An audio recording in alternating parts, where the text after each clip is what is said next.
मैं किरण यादव, वरिष्ठ अध्यापक, सामाजिक विज्ञान, राजकीय प्रवेशिका संस्कृत विद्यालय भीखावाला, जयपुर।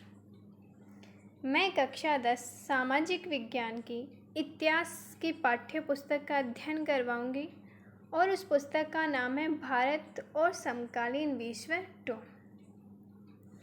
बच्चों, हमने एक पाठ का अध्ययन किया है। उस पाठ का नाम था यूरोप में राष्ट्रवाद का उदय। अब जो यूरोप में राष्ट्रवाद की अभिव्यक्ति हुई थी वो फ्रांस की क्रांति के समय से हुई थी। तो हमने उसके फ्रांस की क्रांति, यूरोप में राष्ट्रवाद का उदय, इसके बारे में हमने उस अध्याय में अध्ययन किया था।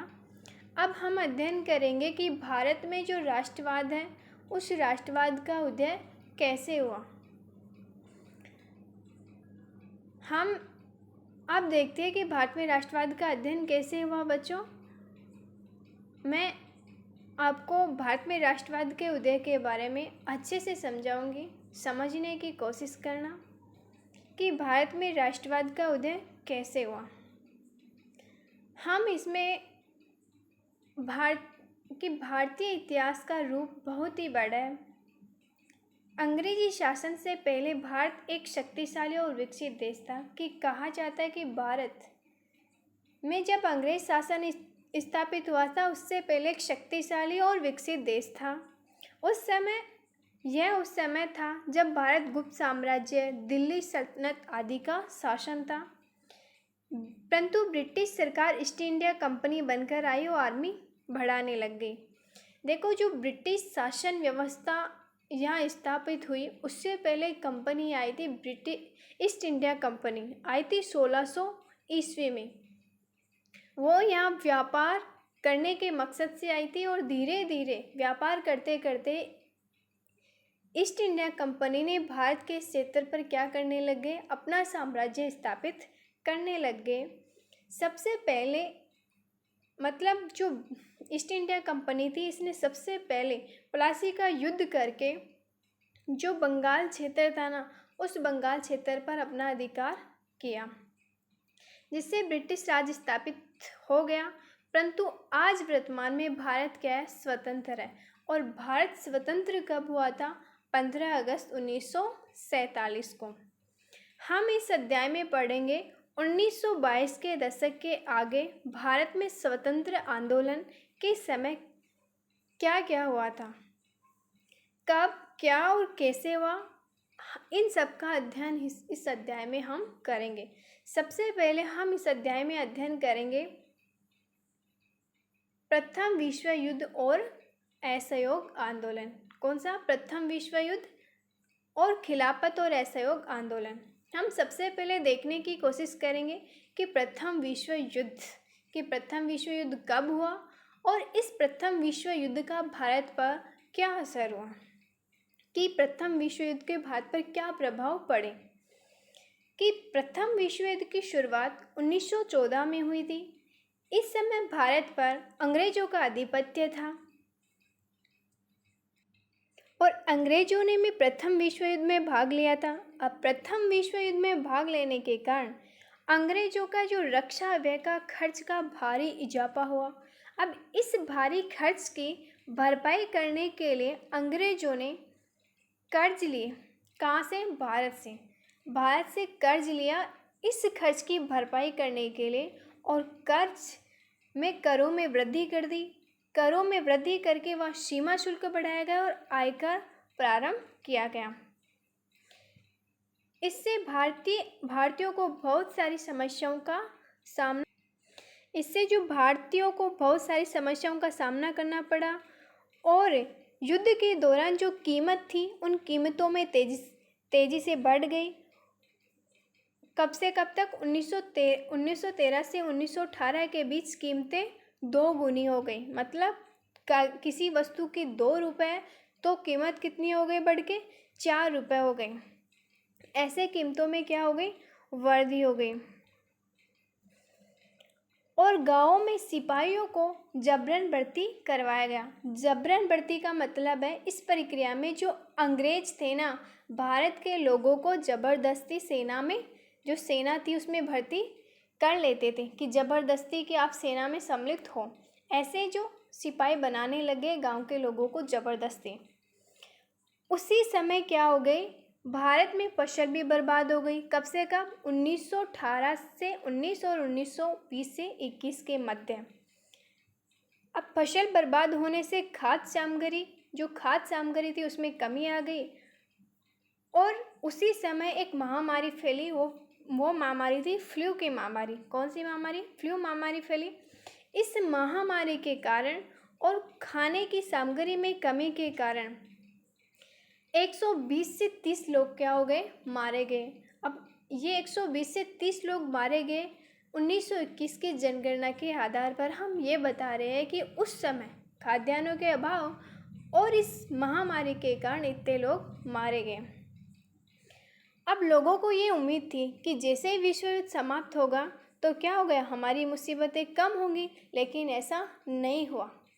फिर यहाँ एक नेता सामने आया और उस नेता ने उनके संघर्ष का एक नया ढंग और एक नया तरीका पेश किया और वो नेता भारत आकर। कौन थे वो नेता? महात्मा गांधी। महात्मा गांधी जी 9 जनवरी 1915 को कहाँ आए? भारत आए। इससे पहले कहाँ थे वो? दक्षिणी अफ्रीका में थे। उन्होंने वहाँ एक नए तरह के जन आंदोलन के रास्ते दक्षिणी अफ्रीका के नक्सलवादी सरकार से सफलतापूर्वक लोहा लिया था। महात्मा गांधी भारत आकर एक विचार देते हैं, सत्याग्रह का विचार। फिर गांधी जी भारत आने के बाद कई स्थानों पर क्या चलाया? सत्याग्रह आंदोलन। कौन सा आंदोलन? सत्याग्रह आंदोलन चलाए भारत आकर महात्मा गांधी। अब हम ये देखेंगे कि सत्याग्रह का विचार से आप क्या जानते हो कि सत्याग्रह क्या है। सत्याग्रह के विचार में सत्य की शक्ति पर आग्रह और सत्य की खोज पर जोर दिया गया। इसका अर्थ यह है कि सत्याग्रह का अर्थ क्या है? अगर आपका उद्देश्य सच्चा है, यदि आपका संघर्ष अन्याय के खिलाफ है, तो उत्पीड़न से मुकाबला करने के लिए आपको किसी शारीरिक बल की आवश्यकता नहीं है कि बिना शारीरिक बल के आप मुकाबला कर सकते हो। अगर आपका उद्देश्य सच्चा है, आपका संघर्ष अन्याय के खिलाफ है, प्रतिशोध की भावना, आक्रामकता का सहारा लिए बिना सत्याग्रही केवल अहिंसा के सहारे अपने संघर्ष में सफल हो सकता है। इसलिए दमनकारी शत्रु की चेतना को झिंझोड़ने लगा। फिर महात्मा गांधी जी ने भारत में कई स्थानों पर क्या चलाया? सत्याग्रह आंदोलन। सबसे पहले महात्मा गांधी ने सत्याग्रह शब्द का प्रयोग किया था भारत में चंपारण नामक स्थान पे, और ये चंपारण नामक स्थान है बिहार में। 1917 में, 1916 में नहीं, 1917 में बिहार में चंपारण में यह सत्याग्रह चलाया। और वहाँ जो चंपारण सत्याग्रह था वो चलाने का कारण था वहाँ की दमनकारी बागानी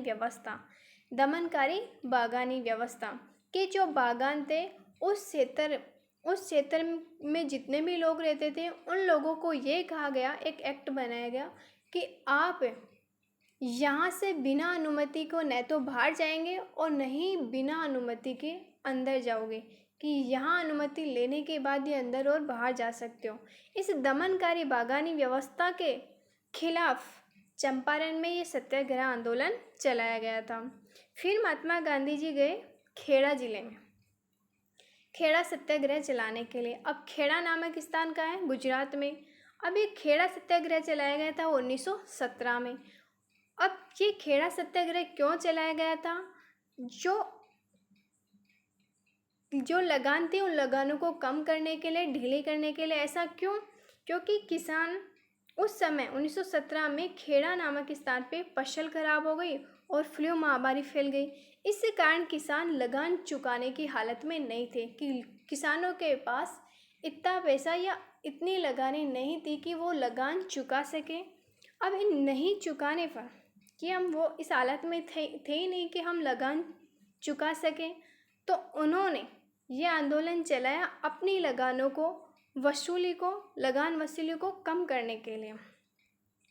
फिर गांधी जी एक सत्याग्रह और चलाते हैं, अहमदाबाद सत्याग्रह, और ये सत्याग्रह चलाते हैं 1918 में। क्यों चलाते हैं कि अहमदाबाद में सूती कपड़ा कारखानों के मजदूरों के बीच यह आंदोलन चलाया गया था। जो अहमदाबाद में सूती कारखानों के मजदूर थे ना, उन मजदूरों ने मिलकर ये आंदोलन चलाया था। और चलाया क्यों था कि वहाँ के मजदूर ये चाहते थे कि हमारे वेतन में क्या हो, वेतन में बढ़ोतरी हो, जो हमारा वेतन है ना उस वेतन में बढ़ोतरी हो। इस कारण अहमदाबाद में ये सत्याग्रह चलाया गया। कब? 1918 में। और सभी सूती कपड़ा जो कारखाने के मजदूर थे, इन सभी मजदूरों ने मिलकर चलाया था। फिर हम आते हैं दूसरे बिंदु पर, रोलेट एक्ट। दूसरा बिंदु है, और दूसरा बिंदु है रोलेट एक्ट। गांधी जी ने इस एक्ट के विरोध में चलाया था रोलेट सत्याग्रह। हम रोलेट सत्याग्रह से पहले रोलेट एक्ट के बारे में जानकारी लेंगे कि रोलेट एक्ट था क्या। रोलेट एक्ट 1900 मतलब 17 मार्च 1919 को अंग्रेज सरकार ने एक कानून पारित किया था, और वो कानून था कि इस कानून के जरिए सरकार को, मतलब कौन सी सरकार को? ब्रिटिश सरकार को, जो राजनीतिक गतिविधियों को कुचलने और यहाँ के जो राजनीतिक कैदियों को 2 साल के बिना मुकदमे चलाए जेल में बंद रखने की अधिकार मिल गया था। कहाँ की सरकार को? ब्रिटिश सरकार को। इस एक्ट के तहत कि यहाँ के जो राजनीतिक गतिविधियाँ हैं उन गतिविधियों को कुचलना, और जो राजनीतिक कैदियों को 2 साल तक बिना मुकदमे चलाए क्या कर सकते हैं? जेल में बंद रखने का अधिकार मिल गया था। तो महात्मा गांधी जी ने ऐसे अन्यायपूर्ण कानून के खिलाफ अहिंसक ढंग से नागरिक अवज्ञा चाहते थे, कि वो ये कहते थे कि ये कानून नागरिकों के अधिकारों का हनन कर रहा है, ये एक्ट नहीं होना चाहिए। तो इसके विरोध में महात्मा गांधी ने एक सत्याग्रह चलाया, वो है रोलेट सत्याग्रह। ये चलाया गया था 6 अप्रैल 1919 को। 6 अप्रैल 1919 को महात्मा गांधी ने रोलेट सत्याग्रह, और रोलेट सत्याग्रह के विरोध में लोगों ने क्या क्या किया? अपनी दुकानें बंद कर दी। क्या? जो इनकी दुकान, अपनी दुकानें बंद कर दी। रैली जुलूसों का आयोजन किया, रैली निकाली गई और जुलूसों का आयोजन किया। सभी लोग क्या करने लगे? हड़ताल पर चले गए। फिर यहाँ की जो ब्रिटिश सरकार थी उसने क्या किया? महात्मा गांधी ने रोलेट सत्याग्रह चलाया। अब रोलेट सत्याग्रह में लोगों ने क्या कर दिया? लोगों ने हड़ताल शुरू कर दी। तो इसको कम करने के लिए, इसको दमन करने के लिए जो अमृतसर में बहुत सारे स्थानीय नेताओं को क्या कर लिया? हिरासत में ले लिया। गांधी जी को दिल्ली प्रवेश करने पर पाबंदी लगा दी कि गांधी जी दिल्ली नहीं जाएंगे। और 10 अप्रैल को पुलिस ने अमृतसर में एक शांतिपूर्ण जुलूस पर गोली चलाई। अमृतसर स्थान है पंजाब में, वह शांतिपूर्ण जुलूस था, उस पर पुलिस ने क्या चला दी? गोली चला दी। अब इन सब का इसके बाद की जो सरकार ने 10 अप्रैल को पुलिस ने अमृतसर में एक शांतिपूर्ण जुलूस पर गोली चला दी। तो इसके बाद लोग बैंकों, डाकखानों और रेलवे स्टेशनों पर हमला करने लग गए। इससे मतलब इस स्थिति को काबू करने के लिए लोगों ने बैंकों, डाकखानों, रेलवे स्टेशनों पर हमले करने लगे। अब इस हमले को रोकने के लिए या इस स्थिति को काबू करने के लिए अंग्रेज सरकार ने क्या लागू कर दिया? मार्शल लॉ लागू कर दिया। अब ये मार्शल लॉ कानून क्या है कि मिलिट्री के सबसे उच्च पद के अफसर को सरकार का मुखिया बना दिया। सरकार का मुखिया किसको बना दिया? जो मिलिट्री का सबसे उच्च पद था ना, उसको सरकार का मुखिया बना दिया। और इस समय इस पद का जो सर्वोच्च अधिकारी वो कौन था? जनरल डायर इसका अधिकारी था। फिर हम एक घटना का अध्ययन करेंगे इसके बाद। वो घटना है जलियांवाला बाग हत्याकांड। एक स्थान है जलियांवाला बाग पंजाब में, वहाँ घटी एक घटना के बारे में अध्ययन करेंगे। और उसी हत्याकांड का नाम हुआ जलियांवाला बाग हत्याकांड। ये घटना भी घटी थी 1919 को। कब हुई थी? 13 अप्रैल 1919 को अमृतसर के जलियांवाला बाग में वैशाखी का मेला देखने के लिए लोग एकजुट हुए थे। एक स्थान है जलियांवाला बाग में, वह वैशाखी का मेला लगता था। उस मेले को देखने के लिए बहुत सारे लोग जुट गए, एक जगह एकत्रित हुए, और वो मैदान था जहाँ लोग मेला देखने आते हैं, वो मैदान चारों तरफ से क्या था? बंद था। वो मैदान चारों तरफ से बंद था। शहर से बाहर होने के कारण कौन सा स्थान? जलियांवाला बाग। वहाँ जुटे लोगों को ये पता नहीं था कि इलाके में क्या लागू हो गया? मार्शल लॉ कानून लागू हो गया।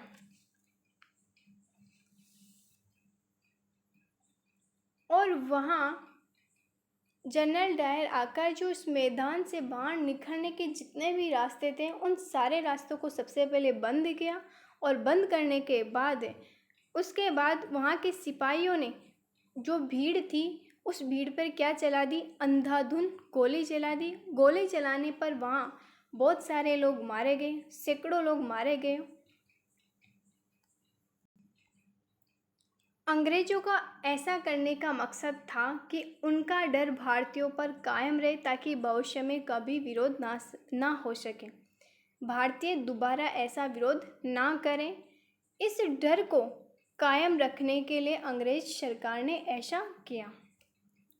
परंतु भारतीयों ने जितने भी सरकारी इमारत थी, उन पर हमला करना शुरू कर दिया। जब महात्मा गांधी को पता चला कि सत्याग्रह आंदोलन को नकारा जा रहा है, तो उन्होंने सत्याग्रह को वापस ले लिया। कि महात्मा गांधी जी को लगा कि आंदोलन अब सत्याग्रह आंदोलन नहीं रहा, तो महात्मा गांधी ने इस आंदोलन को रोक लगा दी, इस आंदोलन को वापस ले लिया। कौन से आंदोलन को? सत्याग्रह आंदोलन। और ये क्यों चलाया गया था? रोलेट एक्ट के विरोध में। रोलेट एक्ट कब आया था? यह आया था 17 मार्च 1919 को, और इसी के विरोध में गांधी जी ने रोलेट सत्याग्रह चलाया था 6 अप्रैल 1919 को। अब हम इसके आगे पढ़ेंगे असहयोग आंदोलन।